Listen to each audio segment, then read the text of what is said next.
Olá, meu amigo, minha amiga. Quero compartilhar com vocês aqui nesse vídeo a função, o trabalho, os atributos do conselheiro, né? Vamos ver se a gente consegue compartilhar algumas ideias para facilitar o seu trabalho como conselheiro de juvenis.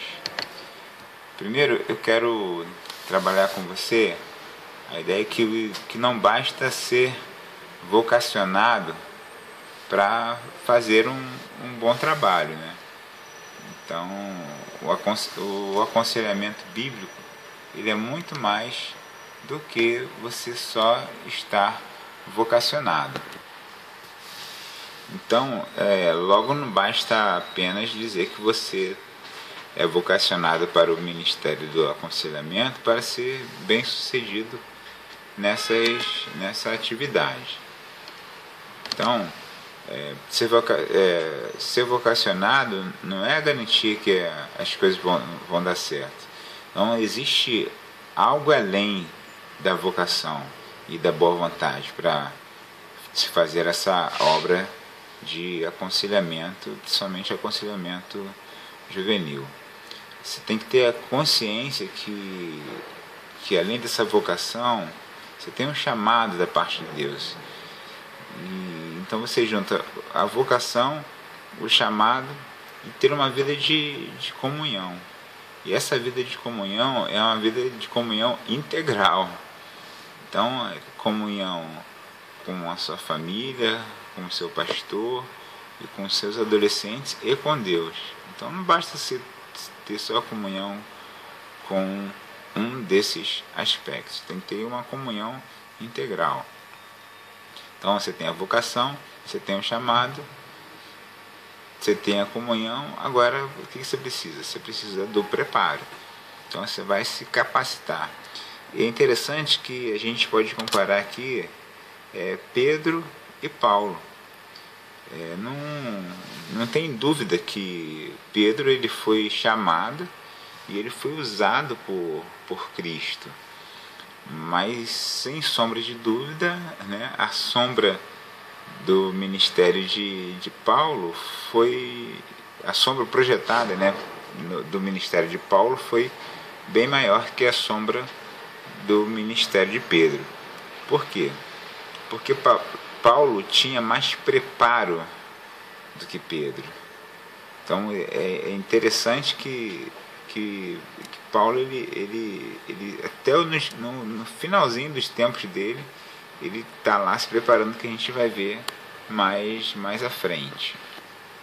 Então lá em Salmo 33:3 diz assim: cantai para ele um cântico novo, tocai com arte durante a ovação.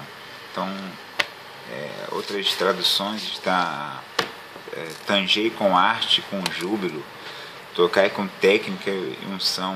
Então a gente coloca aí que você tem que aconselhar com técnica, com a capacitação, com a sua experiência e com a unção de Deus. Tá?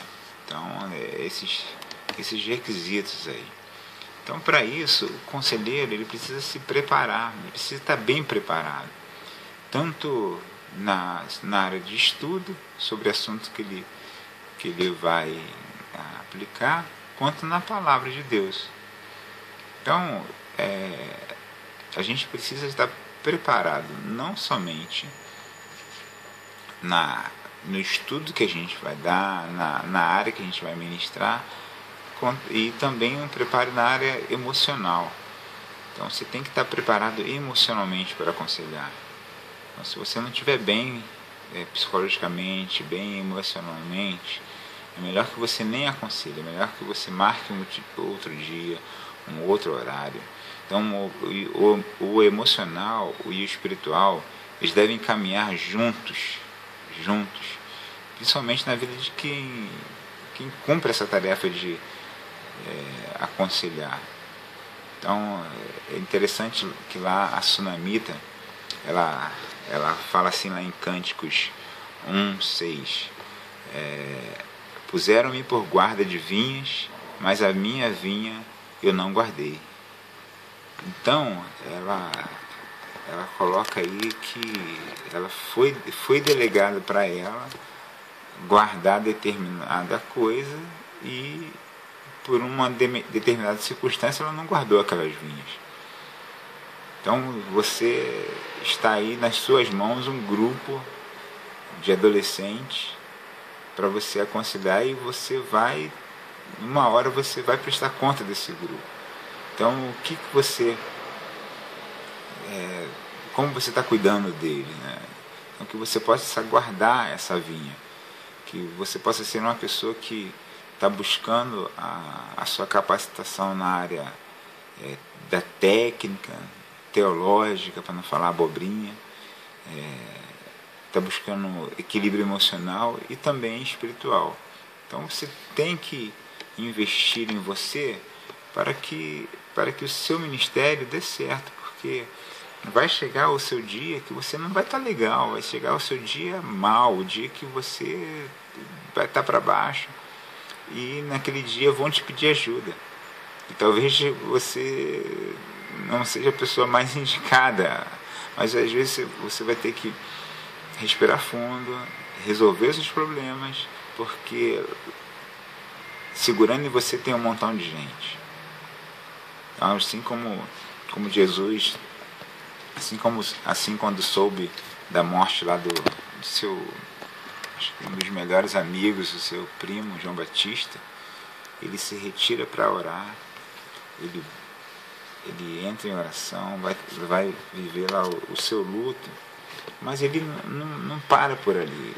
Ele sente compaixão daquelas vidas que estão esperando e faz um monte de milagres.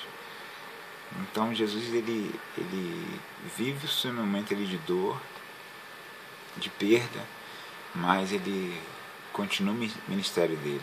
Então vai ter dia que você vai viver o seu momento de dor, de perda, mas que você não deixe isso ser um motivo para você desistir, para você voltar atrás.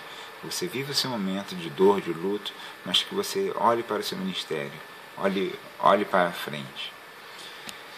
O perfil do conselheiro. Vamos ver um pouquinho do perfil do conselheiro.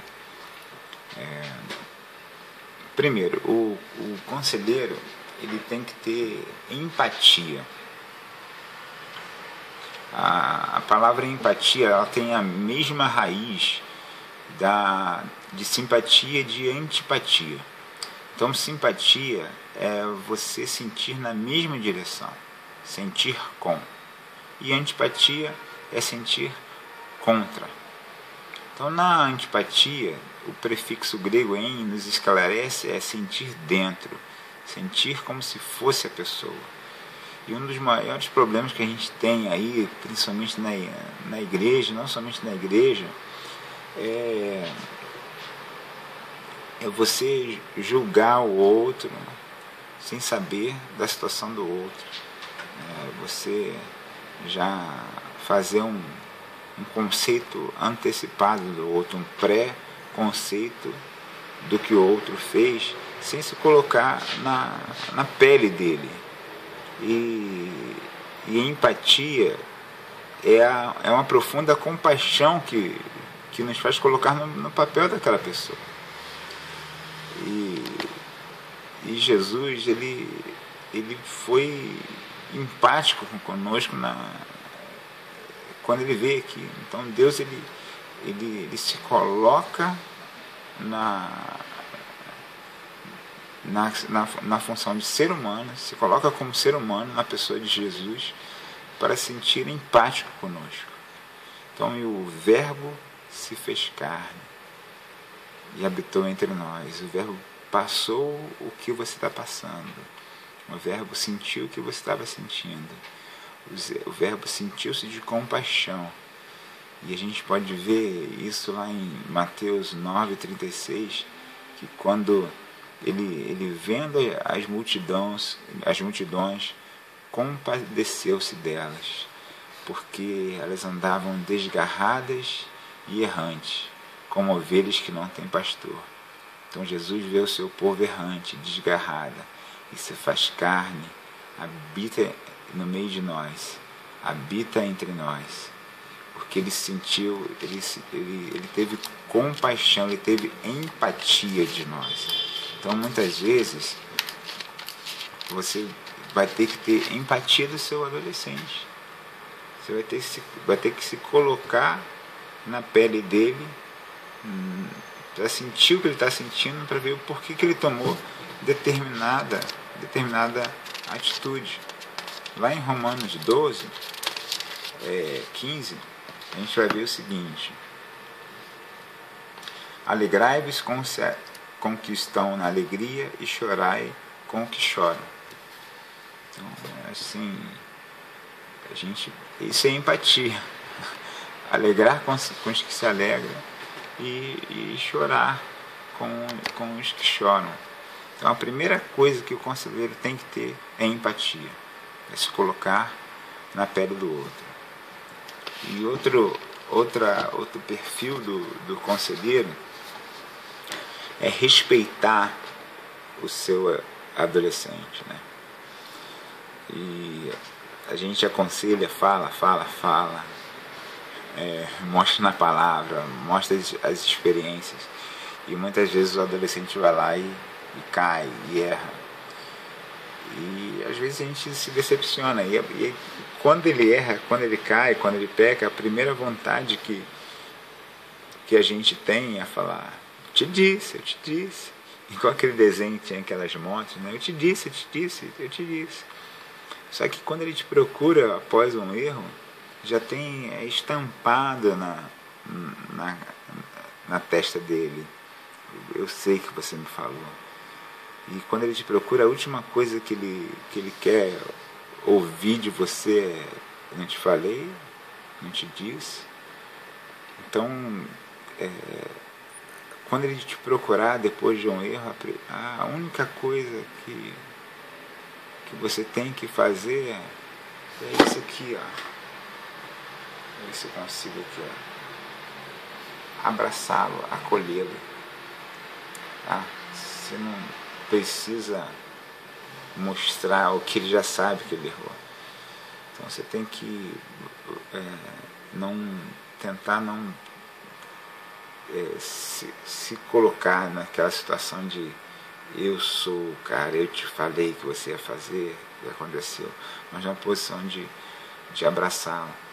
Você não tem que ver ele como uma coitadinha, uma pessoa que amoral ou não espiritual.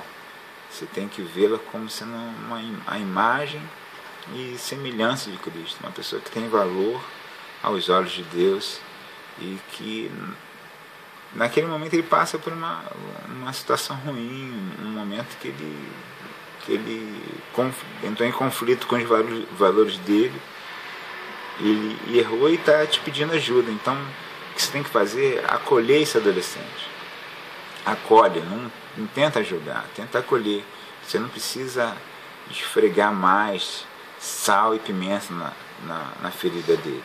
Você precisa acolhê-lo. Escute, deixa ele desabafar, deixa ele contar a sua atitude, o porquê que ele fez aquilo. Então, isso é diferente de aceitar o comportamento dele.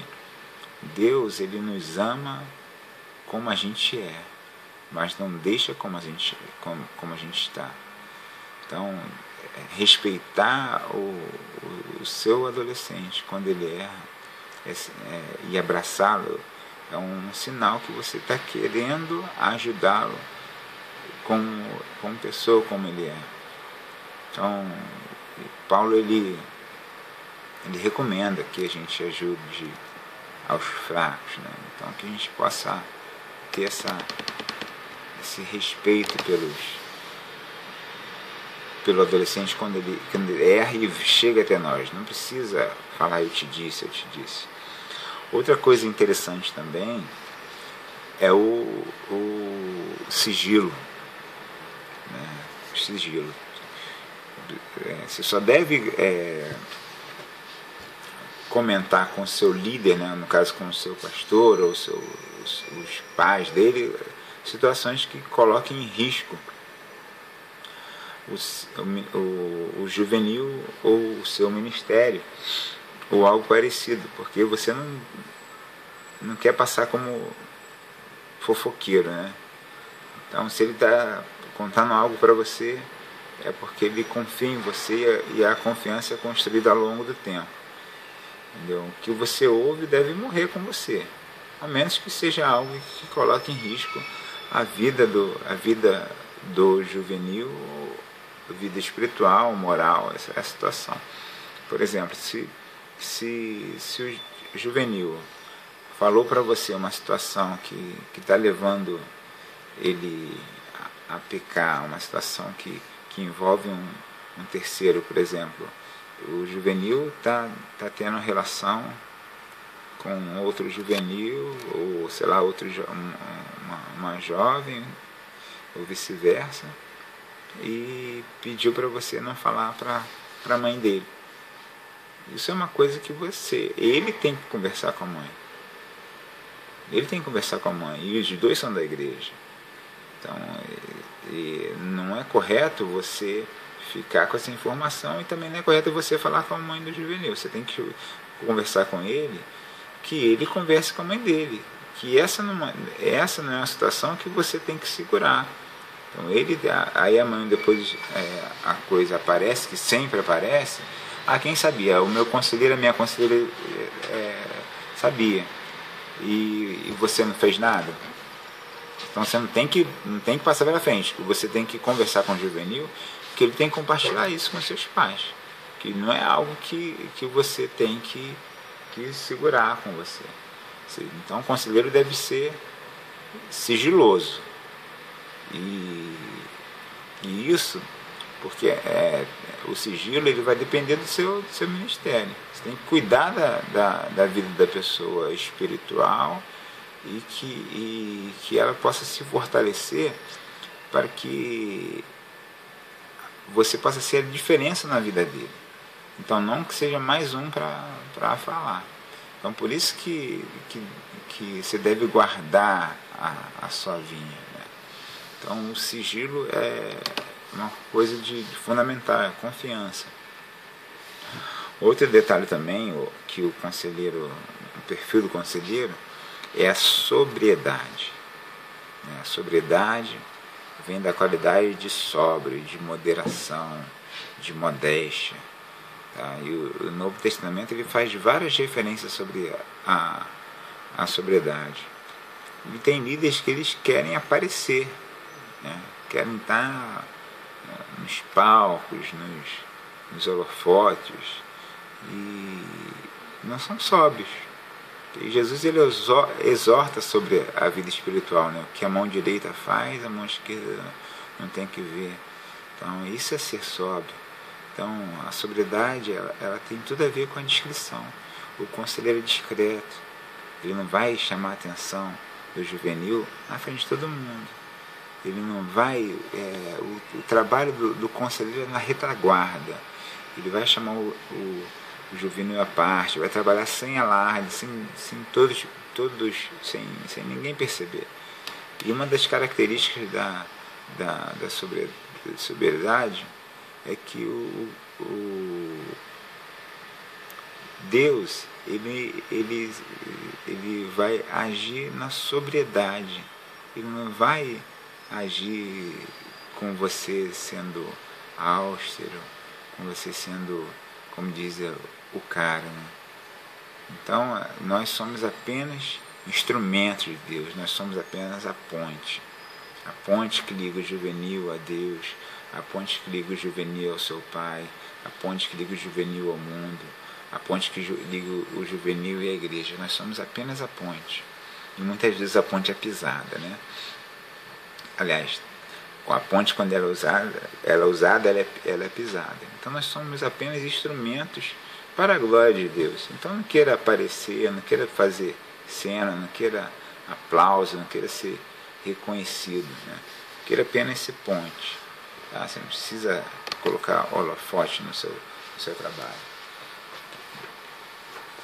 E outra característica do conselheiro também é o desprendimento. você não deve levar vantagem na tarefa de aconselhar, a não ser que você seja um profissional da área, né? Então, você não vai usar as informações que você recebe para levar vantagem, nem antes ou nem depois do processo de aconselhamento. E outra característica do perfil do conselheiro é a capacitação. O conselheiro tem que ser capacitado. Ele tem que ter em mente que nenhum de nós, como líder cristão, ele é um produto acabado. O meu pai, certa vez ele me deu um livro e na contracapa ele fez uma dedicatória que até hoje eu me lembro. Ele me deu o livro lá em, acho que 2000, 2001, 2002. Lá no início lá do meu ministério. Ele falou assim: Cássius, o líder está para a leitura assim como a água está para o peixe. Não adianta, tem que ler. Então o líder tem que ler, o líder tem que capacitar. E Paulo, lá em 2 Timóteo 4,13, ele fala o seguinte: quando vieres, traz a capa que deixei em Troade, em casa de Carpo, e os livros, especialmente os pergaminhos. Então, Paulo estava preso no final de sua vida, já quase morrendo, e pede para Timóteo trazer a capa dele, os livros e os pergaminhos. Então, o que seriam os livros? Os livros é como se fosse como tratar o seu juvenil, como ser um conselheiro eficaz, o aconselhamento bíblico. Os livros seriam isso, né, para nós aqui, essas literaturas que não é a Bíblia. E os pergaminhos seria a própria Bíblia. Então, na capacitação você tem que ter uma literatura paralela e a Bíblia. Então tem que se capacitar. E também a gente pode se capacitar em palestras, vídeos como esse que você está vendo agora, em pregações, leituras. Então tem que capacitar, não tem outro jeito a não ser se capacitar. Então o conselheiro, ele não pode parar de crescer, ele tem o dever de crescer. Então nós não somos o produto acabado, a gente está sempre ali em transformação, mudança, troca de conhecimento, tá? Agora vamos lá, eu falei agora aqui algumas características do perfil do conselheiro, e agora eu vou falar algumas atitudes necessárias ao conselheiro. Primeiro, proceder sem preconceito quando ele aconselha. Porque às vezes a gente vai ouvir cada história cabeluda que a primeira vontade que você tem é verbalizar, não verbalizar assim, ó. Tem juvenil que faz coisas que Deus não duvida, né? Mas você duvida. Então, o primeiro ponto é não se escandalizar, não seja preconceituoso, né? Porque muitas vezes a gente fica assustado com o que aparece para a gente. Então, quando você estiver orientando alguém, não compete você julgar o que está aquela situação. Você não tem que condenar. Quando a pessoa está aconselhando, você não tem que pregar para ela. Você tem que ouvir. Você tem que ouvir. Depois de ouvir, aí sim você vai entrar com o seu conselho. E o seu conselho não tem que ser um conselho de julgamento. Você tem que mostrar a situação que a pessoa está, onde ela se encontra com aquilo que ela fez e as alternativas que ela tem para seguir a sua vida em direção a Deus.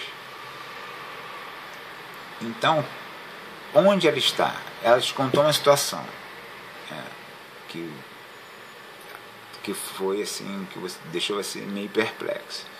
Mas você não tem que julgar, você não tem que pregar para ela, você tem que ouvir. Então você vai pontuar onde ela está devido àquilo que ela fez. E quais atitudes que ela vai tomar na sua vida a partir daquilo dali. Então, em outros casos, você vai administrar conflitos. Às vezes conflitos entre o adolescente e seus pais, entre o adolescente e a sua igreja, entre o adolescente e seu pastor, entre adolescentes e adolescentes. Desculpa, você vai administrar conflitos. Não cabe a você tomar um lado da conversa, não cabe a você tomar uma posição, uma parte, ficar contra um, ser a favor do outro. Você não é juiz nessa situação. Você é uma ponte, lembra? Você é uma ponte.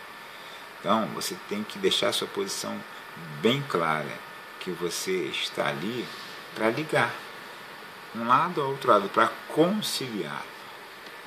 A segunda parte é evitar dar ordem ao juvenil. Não faça isso, não faça aquilo, não faça isso, não faça isso, faça aquilo. O conselheiro, ele é diferente do tutor.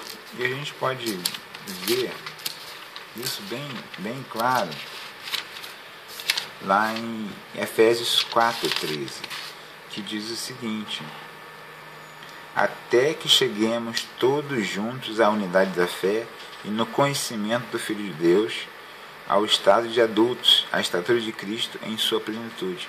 Então a função do conselheiro é tornar a pessoa plena, um adulto pleno. Você não tem que falar, faça isso, faça aquilo, faça isso, não faça aquilo. Você tem que fazer com que ele tome as próprias decisões. Então, o que é um líder? O líder vai levar o seu liderado a um lugar que ele não poderia ir sozinho. Então, o nosso papel é levar a pessoa ao centro da vontade de Deus, até que ele tome a estatura perfeita, até chegarmos juntos na unidade e no conhecimento do Filho de Deus. Então, a gente precisa ter a humildade suficiente para reconhecer que a gente precisa seguir a vontade de Deus. Então, e isso é fazer a vontade de Deus através de um aconselhamento. Então, nosso papel é levar a pessoa à vontade de Deus. Através disso, a gente mostra várias opções, várias consequências da decisão que ela tomar. Mas você não tem que, embora você saiba qual seja o melhor caminho para ela, você tem que mostrar as opções que ela tem e as consequências dessas opções. E deixar que ela tome a decisão. Que aí você está sendo um conselheiro e não o tutor. Desse jeito, mostrando as opções e ela escolhendo o caminho que ela vai seguir, você vai fazer com que ela amadureça, não fique dependendo de você espiritual e emocionalmente, que isso não é bom. Tem certas situações que a gente conhece que o líder é o tutor do grupo, da igreja, e as pessoas ficam Então a nossa função não é essa, a nossa função é mostrar as opções e mostrar as consequências, e deixando que elas escolham o caminho, a melhor opção. Então, você vai dizer que você fez um bom papel quando você mostrou o caminho e ela optou pelo caminho correto. Tá? Você não precisa dizer qual é o caminho, você mostra as consequências. Isso é mais do que ser um orientador. Tá? Então a gente vai conduzir alguém, a gente não vai conduzir alguém pela mão a vida inteira. Então isso não faz de alguém um adulto. Uma hora você vai ter que largar a mão dela.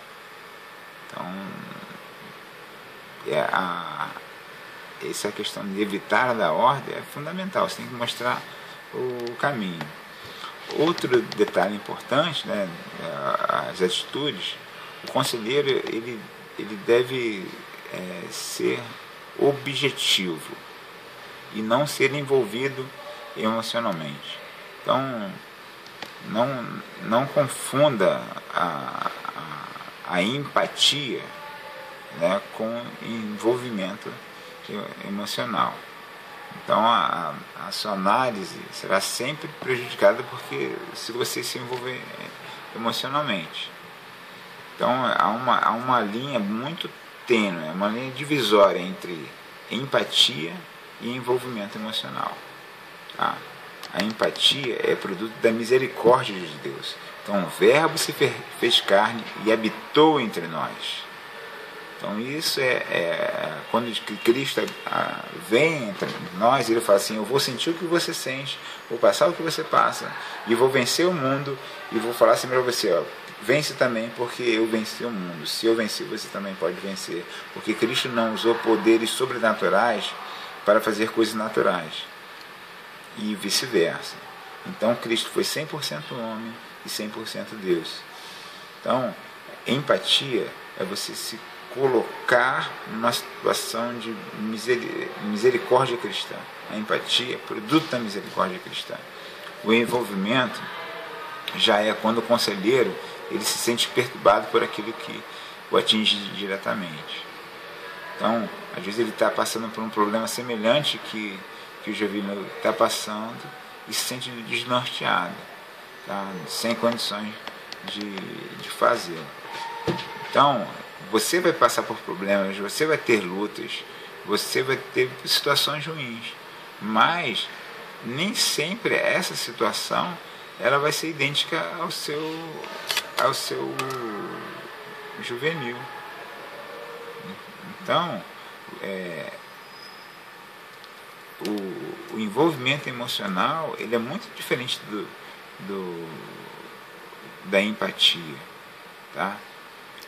Então você, mesmo estando numa situação idêntica do seu juvenil, você tem que se colocar numa situação de empatia e não de envolvimento emocional, tá? Acho que isso são umas ideias que a gente tem aqui como perfil. Interessante também nessa situação de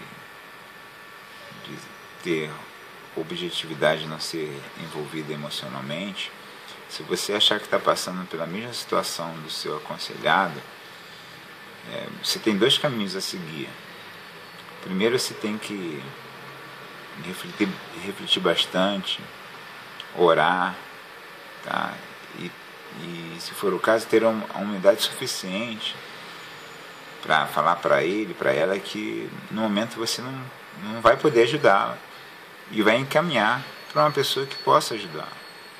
Então, se você tiver certeza que mais à frente você vai estar capacitada, ou se no momento você, mesmo passando pela mesma situação que ele está passando, se você acha que você tem a capacidade, porque você está passando e está vencendo o problema, você deve ajudar.